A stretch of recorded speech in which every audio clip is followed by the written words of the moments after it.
कल्पना कीजिए दुनिया के दो बड़े दुश्मन आमने सामने हो, तेल की कीमतें लगातार बढ़ रही हो और वैश्विक व्यापार खतरे में हो। पूरी दुनिया को डर हो कि कहीं यह संघर्ष एक बड़े क्षेत्रीय युद्ध में न बदल जाए।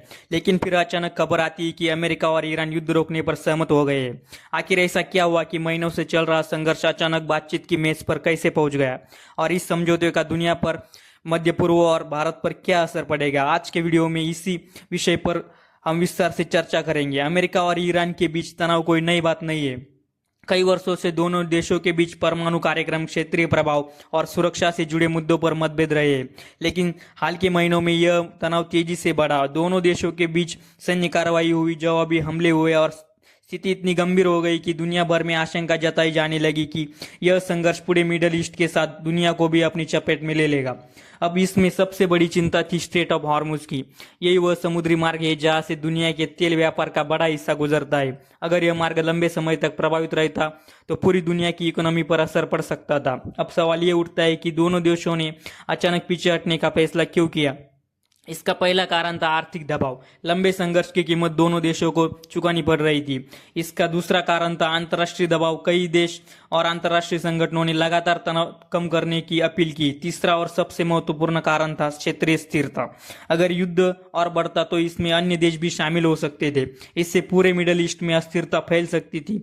इसी वजह से दोनों पक्षों ने समझा कि युद्ध जारी रखने की बजाय बातचीत का रास्ता ज्यादा लाभदायक हो सकता है। रिपोर्ट्स के अनुसार दोनों देशों ने युद्ध रोकने के लिए एक ढांचे पर सहमति जताई है। इस समझौते के तहत सैन्य कार्रवाई रोकने और तनाव कम करने की दिशा में कदम उठाए जाएंगे। इसी के साथ स्ट्रेट ऑफ हॉर्मुज को सामान्य रूप से संचालित करने की योजना भी बनाई जा रही है।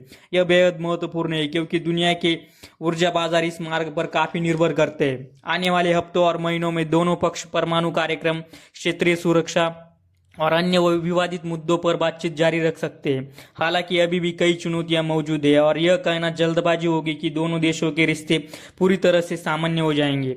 अब समझौता तो हो गया, युद्ध भी रुक गए, लेकिन इसका भारत पर क्या असर होगा यह भी महत्वपूर्ण है। भारत दुनिया के सबसे बड़े ऑयल इंपोर्ट कंट्रीज में से एक है। अगर मिडल ईस्ट में तनाव कम होता है और तेल की आपूर्ति सामान्य रहती है तो भारत को भी इसका फायदा मिल सकता है। इससे ऊर्जा लागत पर दबाव कम होगा और वैश्विक व्यापार मार्ग अधिक सुरक्षित रहेंगे। इसके अलावा भारत लंबे समय से क्षेत्रीय स्थिरता और कूटनीतिक समाधान का समर्थन करता रहा है, इसलिए यह समझौता भारत के लिए सकारात्मक माना जाता है।